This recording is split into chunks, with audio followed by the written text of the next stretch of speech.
Assalamualaikum warahmatullahi wabarakatuh. Perkenalkan kami dari kelompok 2 akan mempresentasikan hasil dari diskusi kami tentang media sosial dan big data. Namun, sebelum masuk ke sesi presentasi, pepatah mengatakan tak kenal maka tak sayang. Maka izinkanlah kami untuk memperkenalkan anggota kelompok kami terlebih dahulu. Ya, yang pertama ada Muhammad Rinaldi Akbar dengan NIM sekian. Yang satunya ada Naswan Adinaya. Ada saya sendiri dari Seladian Nugroho. Yang satunya ada Yohanes Panjaitan. Dan yang terakhir ada Rahman Hanif Aji Saputra. Lalu, apa saja poin pembahasan kita kali ini? Yaitu yang pertama ada definisi dari big data, yang kedua ada definisi dari sosial media, yang ketiga fungsi big data dan media sosial, yang keempat adalah implementasi dari big data, yang kelima ada kelebihan, yang keenam ada korelasi antara big data dan media sosial, dan yang ketujuh adalah implementasi. Selanjutnya akan dilanjutkan oleh rekan saya Rahman Hanif Aji Saputra.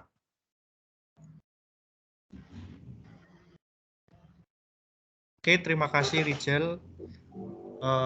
Sebelum kita mulai, kita definisi dari big data itu apa sih? Big data itu mengacu pada kumpulan data yang sangat besar dan kompleks, yang tidak dapat diproses secara efektif menggunakan aplikasi atau alat pemrosesan data tradisional. Big data umumnya mencakup jumlah data yang sangat besar dan beragam yang dihasilkan dari berbagai sumber, termasuk media sosial, perangkat digital, sensor, dan sistem lainnya. Karakteristik kunci dari big data itu yaitu meliputi volume, kecepatan, dan variasi.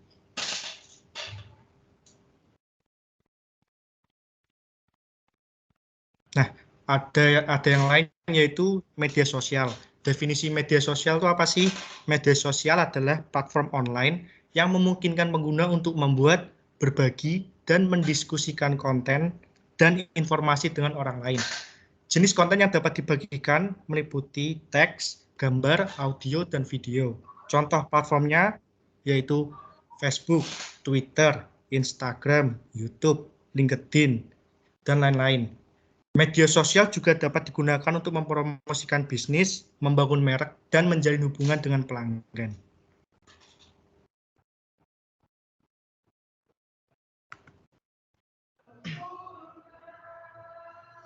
Oke, selanjutnya setelah kita mengetahui definisi big data dan media sosial itu sendiri, nah kita mengetahui fungsi-fungsinya apa aja.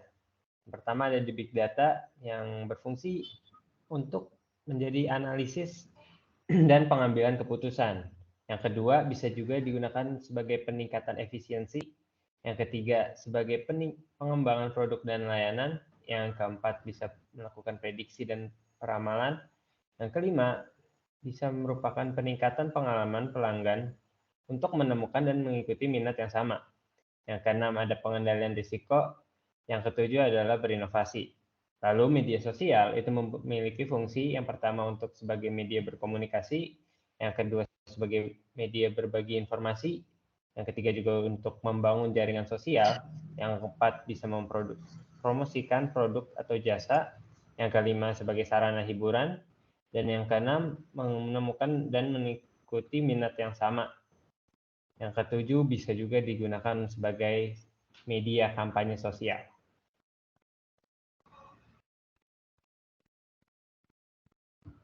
Nah, jadi apa sih kelebihan paid advertising pakai media sosial tuh? Jadi yang pertama, kelebihannya tuh kita bisa mencapai target yang lebih tepat, terus biaya lebih fleksibel, lalu meningkatkan lalu lintas situs web, terus meningkatkan kesedaran merek, dan terakhir meningkatkan keterlibatan pengguna.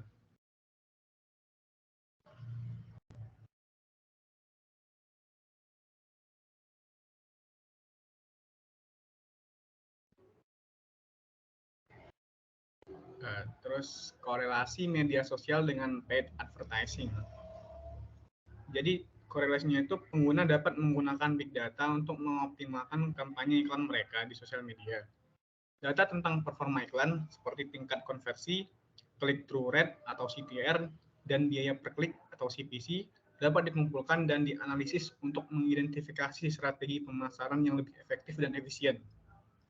Platform media sosial mengumpulkan data pengguna seperti demografi, minat, pelaku, dan lokasi pengguna, serta menggunakan data tersebut untuk menargetkan iklan kepada pengguna yang lebih tepat.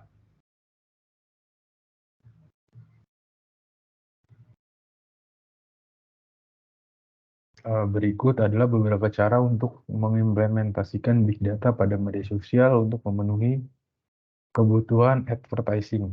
Pertama adalah mengumpulkan data. Pertama-tama, perusahaan harus mengumpulkan data dari pengguna media sosial yang relevan untuk kampanye iklan mereka. Data dapat mencakup preferensi, minat, lokasi, jenis kelamin, usia, dan lain-lain. Yang kedua adalah menganalisis data. Setelah data dikumpulkan, perusahaan dapat menganalisis data menggunakan teknologi big data untuk memahami perilaku dan preferensi pengguna media sosial. Hal ini dapat membantu perusahaan mengidentifikasi target audiens yang tepat untuk kampanye iklan mereka. Yang ketiga adalah membuat kampanye iklan. Setelah perusahaan memahami target audiens mereka, mereka dapat membuat kampanye iklan yang sesuai dengan preferensi dan perilaku pengguna media sosial. Hal ini dapat membantu meningkatkan efektivitas kampanye iklan dan mengoptimalkan pengeluaran perusahaan untuk paid advertising. Dan yang terakhir adalah memantau dan mengevaluasi kampanye iklan. Nah, setelah kampanye iklan dimulai, perusahaan dapat memantau dan mengevaluasi hasil kampanye iklan menggunakan big data. Hal ini dapat membantu perusahaan mengidentifikasi kesalahan dan meningkatkan efektivitas kampanye iklan mereka di masa depan. Nah, selanjutnya adalah menyesuaikan kampanye iklan. Setelah mengevaluasi hasil kampanye iklan, perusahaan dapat menyesuaikan kampanye iklan mereka dengan menggunakan big data untuk memahami bagaimana target audiens mereka bereaksi terhadap iklan.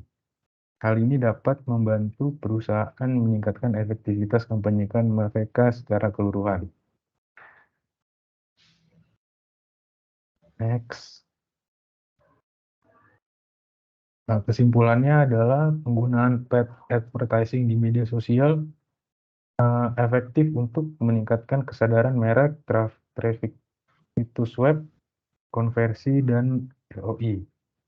Dapat menargetkan audiens yang tepat dan promosi produk atau pelayanan melalui platform media sosial.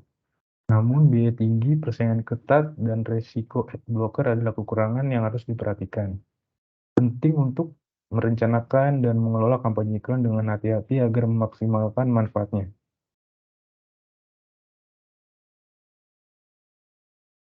Baik, sekian presentasi dari kelompok kami. Mohon maaf bila ada kesalahan kata. Terima kasih. Wassalamualaikum warahmatullahi wabarakatuh.